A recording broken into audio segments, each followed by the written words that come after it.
ตอนนี้5 โมงครึ่งตอนเช้าอยู่ที่ของหมอแพทย์หอบางมานอนตั้งแต่เมื่อคืนนี้เนาะพาเมียมาผ่าตัดเกิดลูกเกี่ยมเข้าห้องผ่าตัดทันหมอมาเหมือนกันตอนเช้านี่นะเป็นได้ พร้อมแล้วบอผมพร้อมได้เข้าห้องผ่าตัดไปเมื่อกี้นี่แล้วเนาะเดี๋ยวถ้าเบิ่งว่าเจออกมาตอนได้เนาะเก็บเครื่องเก็บย่างเก็บห้องพักปืนไว้ให้แล้วได้ยินเสียงแล้วห้องบังแหงได้ยินเสียงนั่งทางนอกยังได้ยินเสียงมาห้องบังแหง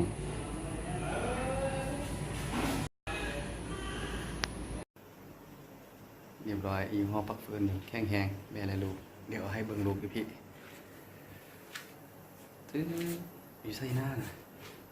เมื่อไปเห็นหน้า